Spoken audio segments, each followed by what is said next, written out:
সঙ্গীত জগতে এক উজ্জ্বল নাম কুমার শানু, যার কণ্ঠে প্রেম, ব্যথা আর ভালোবাসার অজস্র গান মাতিয়ে দিয়েছে কোটি শ্রোতাকে। তার অসংখ্য হিট গান আজও মানুষের হৃদয়ে গেঁথে আছে। কিন্তু গানের এই ঝলমলে আলোর আড়ালে লুকিয়ে রয়েছে এক অন্ধকার অধ্যায়, যা এবার সামনে এনেছেন তার প্রাক্তন স্ত্রী রীতা ভট্টাচার্য।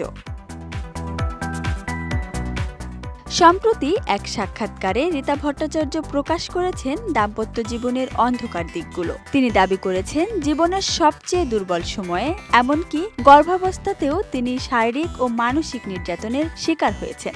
রীতা আরও জানান, শানুর গায়কী জীবনে সাফল্যে তিনি বড় ভূমিকা রেখেছিলেন। তার ভাষায়, গায়ক হিসেবে শানু দুর্দান্ত, কিন্তু মানুষ হিসেবে তার কথা যত কম বলা যায় ততই ভালো। কখনো উচ্চাভিলাষী ছিলেন না, আমিই তাকে ঠেলে এগিয়ে দিয়েছি।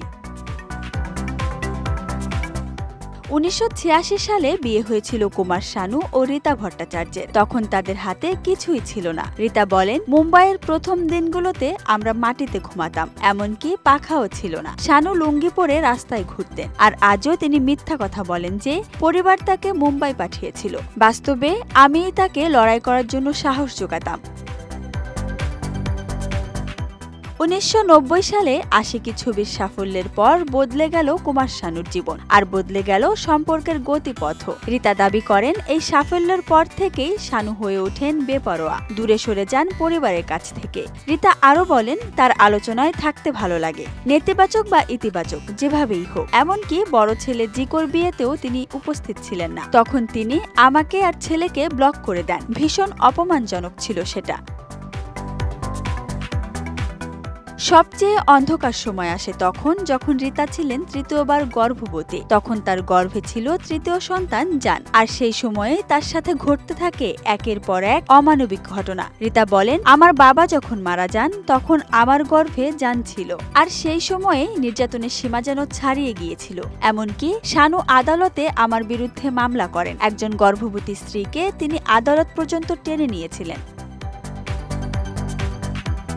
রীতা আরও বলেন, আমাকে খাবার থেকেও বঞ্চিত করা হয়েছিল। রান্নাঘরের স্টোর রুম তালা দিয়ে তারা বাইরে চলে গিয়েছিলেন। আমি প্রহরী পাঠিয়ে 1 কেজি চাল কিনে বৌদির রান্নাঘরে গিয়ে নিজেই রান্না করি। এমনকি আমার শিশুদের দুধও বন্ধ করে দেওয়া হয়। চিকিৎসকের খরচও দেওয়া হয়নি।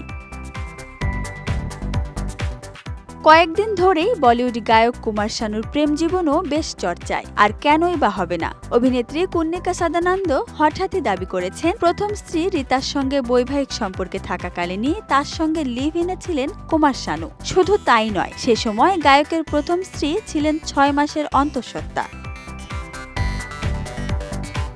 কুমার শানু ও রীতা ভট্টাচার্যের 3 সন্তান, জিকো, জ্যাসি ও জান কুমার শানু। 1994 সালে অভিনেত্রী কন্নিকা সাদানন্দের সঙ্গে শানুর সম্পর্কের গুঞ্জনের পর বিবাহ বিচ্ছেদ ঘটে। সন্তানদের হেফাজত পান রীতা। অবশ্য এসব অভিযোগ নিয়ে এখনও কোনো বক্তব্য দেননি Kumar Sanu. Desk report, Dhaka express.